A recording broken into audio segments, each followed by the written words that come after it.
Iran যে supersonic ক্ষেপণাস্ত্র এখন ছুটছে খুব দ্রুত, শব্দের চেয়ে 13 গুণ গতিতে ছোটে, সেই ধরনের ক্ষেপণাস্ত্র যখন ছুটছে তখন ইসরায়েলের অবস্থা খুব কোণঠাসা। গুরুত্বপূর্ণ একটা খবর দর্শক, যুক্তরাষ্ট্র এবং ইসরায়েলের হাতছাড়া হতে পারে ইরান যুদ্ধের নিয়ন্ত্রণ। দ্য গার্ডিয়ানের বিশ্লেষণ, ব্রিটিশ গণমাধ্যম দ্য গার্ডিয়ান। তার মানে বুঝতে পারছেন যে এই যুদ্ধের নিয়ন্ত্রণ কিন্তু আর আমেরিকা বা যুক্তরাষ্ট্র এবং ইসরায়েলের হাতে নেই যে তার মধ্যে পরিষ্কার। ট্রাম্পের সাম্প্রতিক অস্থিরতা দেখছেন, সে ব্রিটেনকে গালাগালি করছে, পশ্চিমাদেরকে হুমকি দিচ্ছে যে ন্যাটো থেকে বের হয়ে আসবে আমেরিকা বের হয়ে আসলে এটা দুর্বল হয়ে যাবে, নানাভাবে হুমকি ধামকি দিচ্ছে। তার মানে হচ্ছে আমেরিকা নিজের উপর আর কনফিডেন্স পাচ্ছে না যে সে হরমুজ প্রণালী রক্ষা করা বা ইরানকে পর্যুদস্ত করার ক্ষমতা রাখে। প্রচুর 2-3 হাজার লক্ষ্যবস্তুতে, পেন্টাগন বলছে প্রায় 2000-এর উপরে লক্ষ্যবস্তুতে হামলা করছে। একটা দেশে 2000-এর লক্ষ্যবস্তু। ইসরায়েল হামলা করতে করতে এখন কোণঠাসা অবস্থা।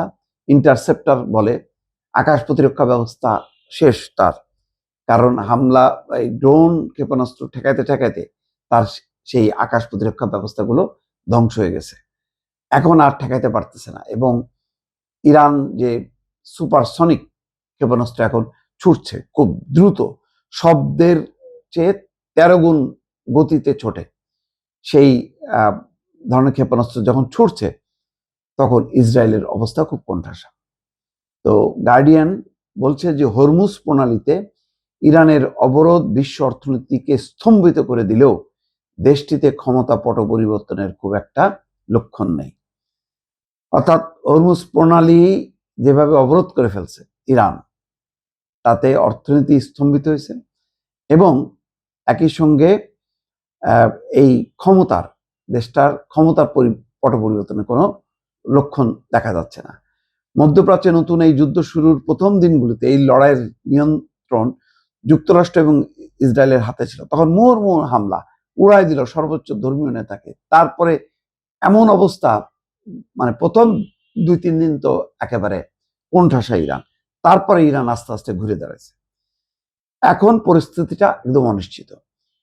ইরানের বিপ্লবী গার্ডের ঊর্ধ্বতন কর্মকর্তা মহসেন রেজাই রোববার বলছে, কিভাবে যুদ্ধের সমাপ্তি ঘটবে সেটা ঠিক করব আমরা। তিনি পারস্য উপসাগর থেকে ওয়াশিংটনের বাহিনী যে কোনো ঘাঁটি থাকতে পারবে না প্রত্যাহার এবং হামলার ফলে সৃষ্ট সব ক্ষয়ক্ষতির জন্য ক্ষতিপূরণের দাবি করেছেন। 3 সপ্তাহ আগেও তেহরানের শীর্ষ কর্মকর্তাদের কণ্ঠে এমন আত্মবিশ্বাস পাওয়া অসম্ভব ছিল।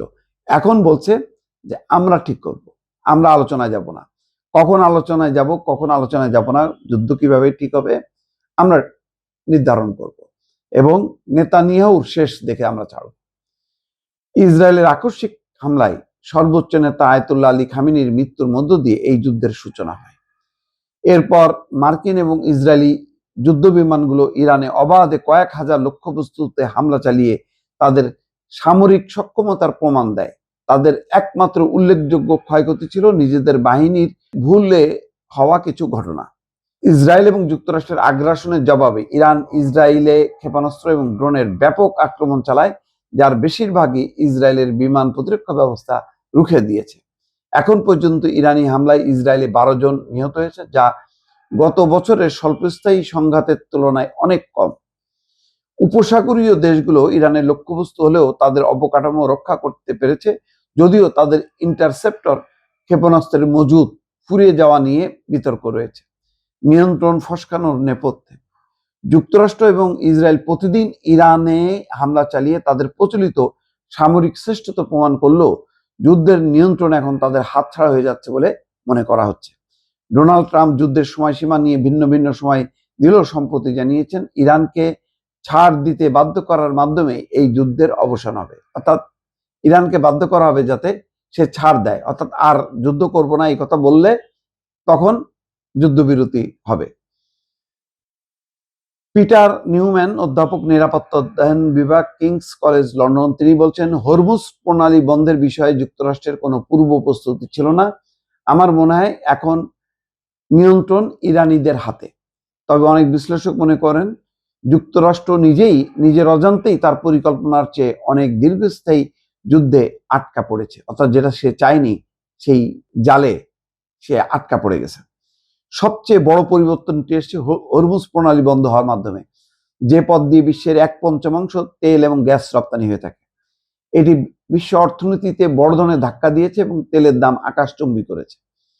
ফলে এখন মার্কিন প্রেসিডেন্ট এই যুদ্ধ দ্রুত শেষ করতে আভ্যন্তরীণ এবং আন্তর্জাতিক চাপের মুখে পড়েছে। সব মিলিয়ে ইঙ্গিত পাওয়া যাচ্ছে হরমুজ প্রণালী খুলে দেওয়ার সিদ্ধান্ত শেষ পর্যন্ত তেহরানকেই নিতে হবে। ইসরায়েল এবং যুক্তরাষ্ট্র ইরানে যে শাসন ব্যবস্থার পরিবর্তন আশা করেছিল তার কোনো লক্ষণ বর্তমানে নেই।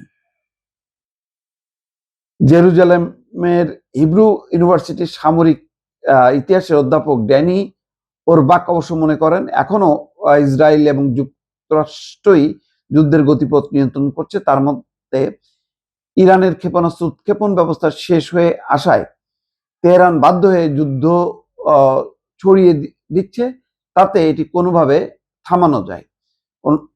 মানে মোট কথা এখন সব মিলায় যে পরিস্থিতি এখন এসে দাঁড়াইছে, তাতে আভ্যন্তরীণভাবে তেহরানের শাসন ব্যবস্থা জনগণ বিদ্রোহের মাধ্যমে পরিবর্তন করবে না, যেটাই ছিল মূল প্রত্যাশা আমেরিকা এবং ইসরায়েলের, যে তারা হামলা শুরু করলে ভেতর থেকে আভ্যন্তরীণভাবে জনগণ বিদ্রোহ করবে এবং ইরানের শাসকদের পরিবর্তন হবে বা পতন ঘটবে।